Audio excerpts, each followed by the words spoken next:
Oh, no, they never let us read the bills up here. They give us 1,000-page bills about an hour or two before we're supposed to vote on it. Right.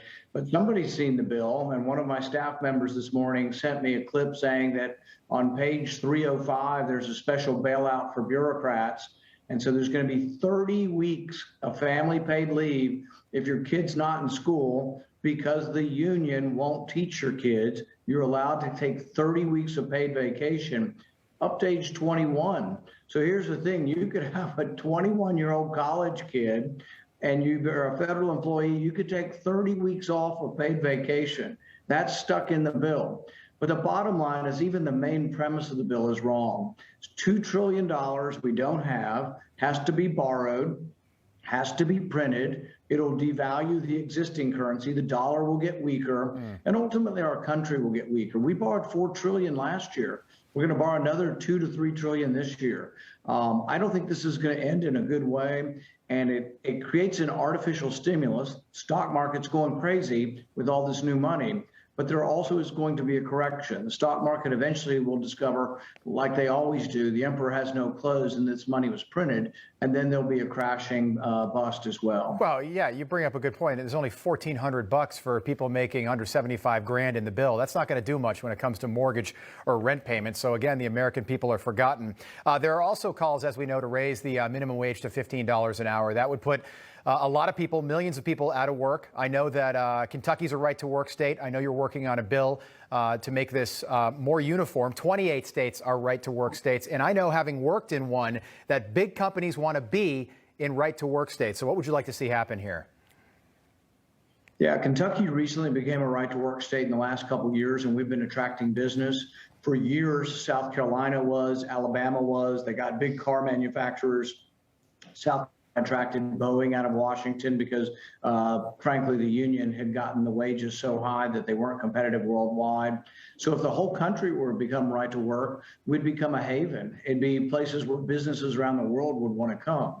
Right now, the states like Kentucky that are right to work are attracting businesses from non-right to work states, but I'd like to make the whole country right to work. The interesting thing about the bill is it doesn't add any new law. It just takes away parts of a 1930s law that said that if a union was there, they could fire people, and the union could demand that people be fired who didn't want to be in the union. All it does is take away that mandatory firing and let people decide voluntarily whether they want to be in a union.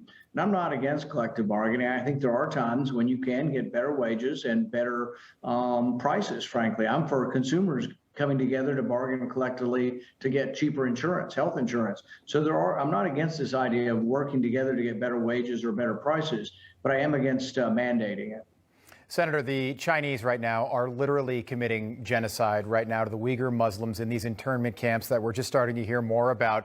The Biden administration has made absolutely no effort 36 days in to hold the CCP accountable for the coronavirus. And now we are getting closer to the Beijing Olympics in 2022. Why hasn't Joe Biden boycotted these Olympics yet? Well, I think the questions are going to persist whether or not his son's financial ties are influencing him. It's hard to prove, but they are investigating. You know, there is an U.S. attorney in Delaware investigating the son. And to Biden's credit, he didn't fire that U.S. attorney yet. So will we get to the truth? Maybe. But the son has had a lot of business dealings, including flying with his father when his father was vice president. And Biden didn't seem to be concerned enough about the impropriety of having his son on Air Force Two going to China to negotiate business deals. And I think Hunter Biden's a big liability, and there will remain questions until we know the full extent of Hunter Biden's Chinese dealings and whether or not it could be indirectly or directly influencing his father. Yeah, but on the coronavirus, and I know you've pushed for this, but 500,000 Americans have lost their lives. The number goes up every single day. Everybody's been affected by this. I know you have as well personally.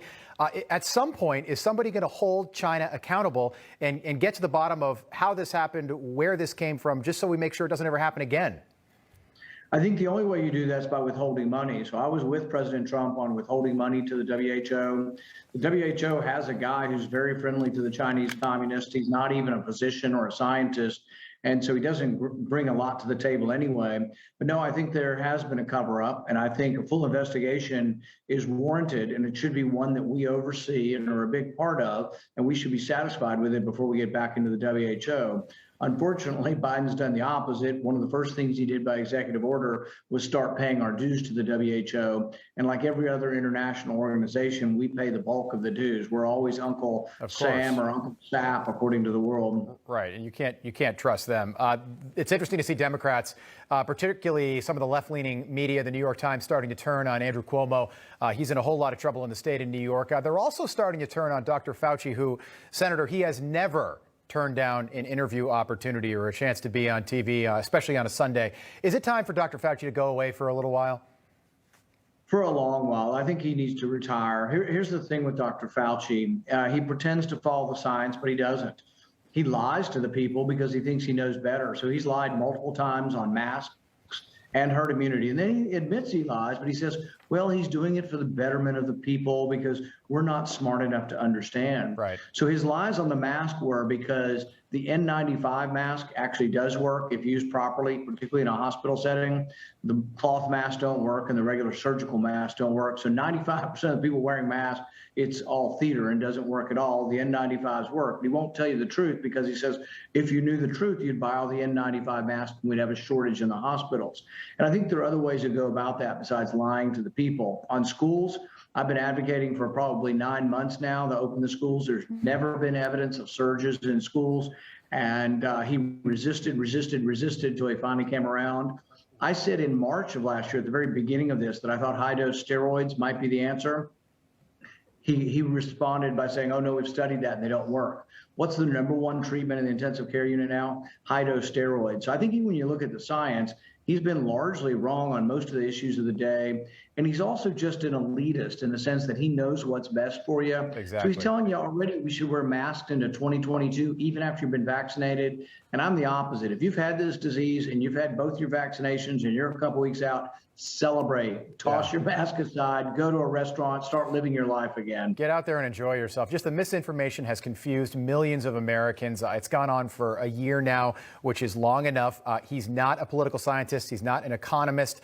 He's almost single-handedly bankrupted the economy because back in the beginning, what this guy says, we all do. Like he's infallible. And now the wheels are finally starting to come off the wagon. I did want to ask you, two of your colleagues in the House, not in the Senate, they apparently have not read our Constitution, particularly that First Amendment, which, by the way, Dr. Fauci can say whatever he wants because we live in America and we all have the First Amendment to back us up. But they sent a letter to all the major cable outlets out there and all the major streaming services demanding that Newsmax and many others be canceled altogether. So I wanted to get your thoughts on cancel culture. Senator, if I see something on TV that I don't like, you know what I do? I change the channel. I don't ask for everyone that works at that channel to lose their jobs.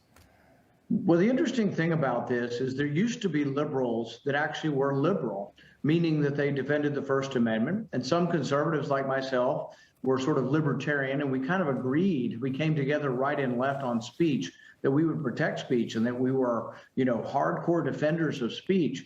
Now the liberals are acting like authoritarians. They claim Trump was an authoritarian. They're talking about having speech police, and they're the police, basically. They get to decide they don't like Newsmax and they want Newsmax off the air. That is ridiculous.